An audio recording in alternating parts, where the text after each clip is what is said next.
Olá, caros alunos. Iniciemos mais uma aula de Filosofia do Direito.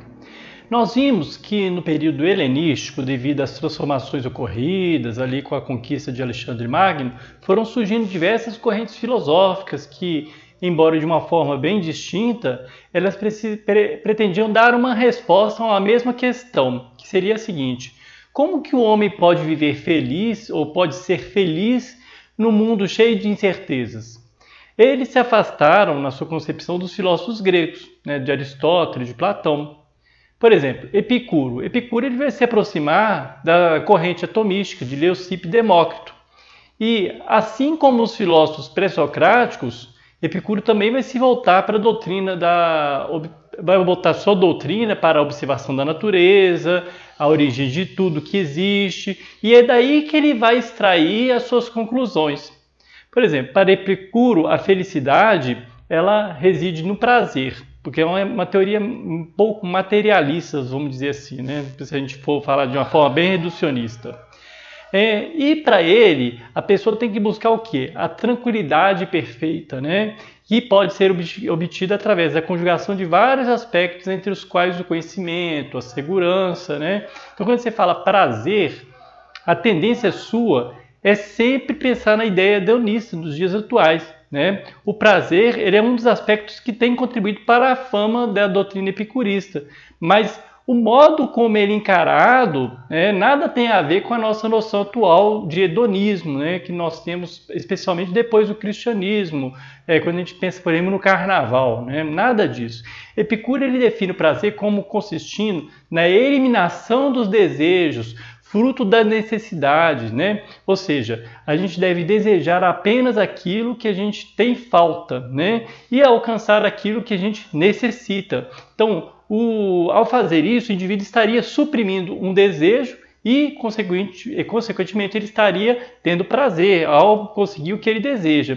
Essa é a explicação para o fato de que, ao considerar a necessidade um mal, ele vai considerar que a ausência da necessidade seria um bem, traria a felicidade. Por isso que é o prazer. Epicuro ele vai defender que não é preciso a gente viver na necessidade. A gente precisa sim alcançar aquilo que a gente necessita na vida, mas não é necessariamente criar necessidades. Eu tenho que me afastar daquilo que não é necessidade. Então, é interessante isso. Isso não significa que todos os desejos então sejam bons. Alguns chegam a ser prejudiciais.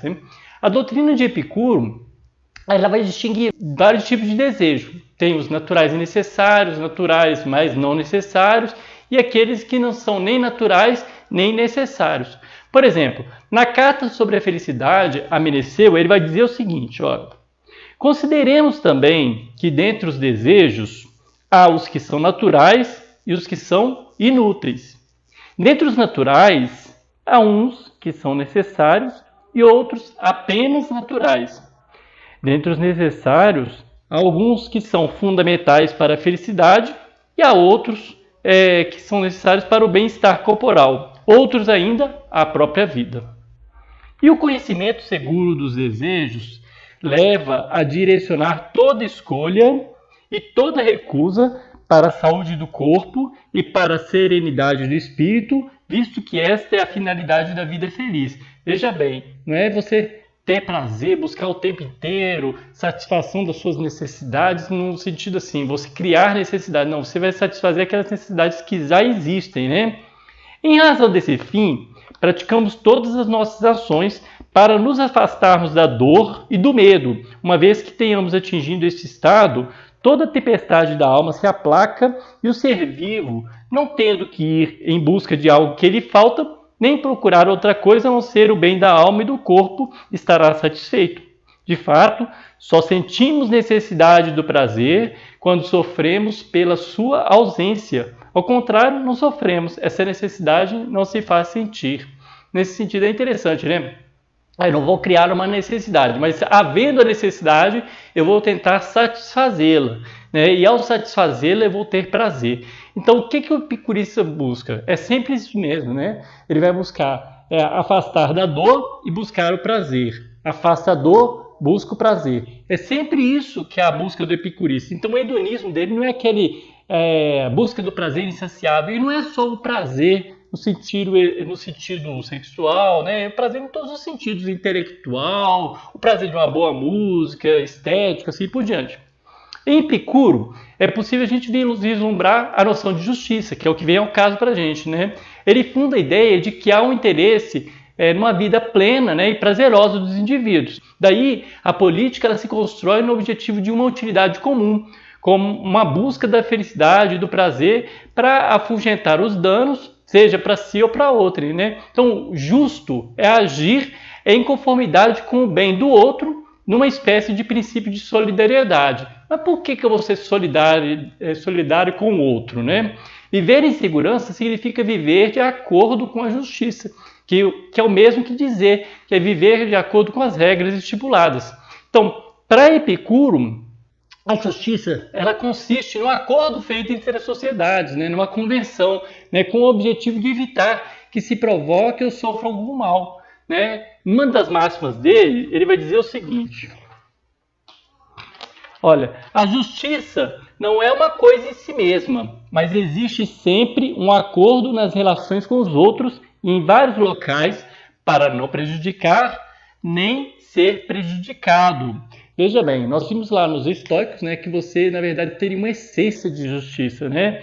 Aqui para ele não. A justiça aqui, ela não é encarada como um valor moral tradicional ou já estabelecido, não. Ele é estabelecido a partir da convivência social, as pessoas estabelecem esse valor, né? Essa noção é vista também em outras máximas. Por exemplo, olha, relativamente a todos os seres vivos que não puderem estabelecer acordos para não prejudicarem nem serem prejudicados, nada é justo nem injusto.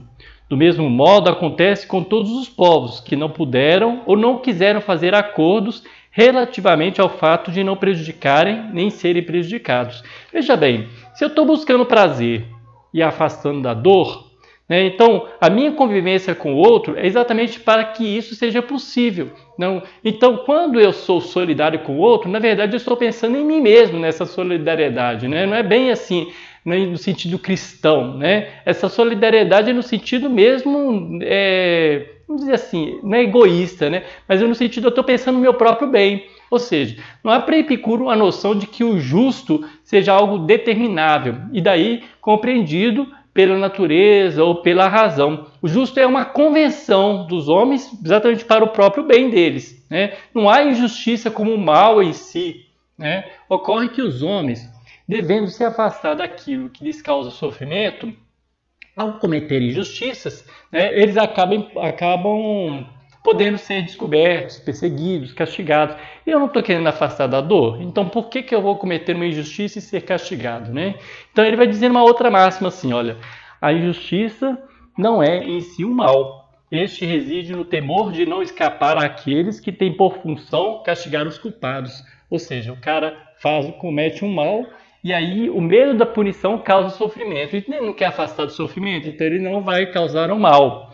Em outra máxima ele vai falar o seguinte: não é possível que aquele que comete às escondidas algo contra o acordo de não se prejudicar, nem ser prejudicado mutuamente, possa ter a certeza de que não será descoberto, mesmo se no momento puder escapar 1000 vezes, pois até o final de sua vida não terá certeza de não ser descoberto. É meio que a ideia de consciência pesada, mas não no sentido assim, né, eu estou com medo do inferno, não, eu estou com medo de ser punido aqui mesmo, né, eu estou com medo de ser preso, por exemplo, de fazer uma coisa errada, de ser preso, assim por diante. Então o medo de ser descoberto causa sofrimento, causa ansiedade, e o epicurista ele não busca exatamente afastar a dor, então ele busca ser justo para que ele não tenha essa ansiedade, esse sofrimento. O justo é uma convenção, e nesse sentido o epicurismo ele navega contra a tradição já estabelecida dos clássicos, né, Sócrates, Platão e Aristóteles, como eu falei.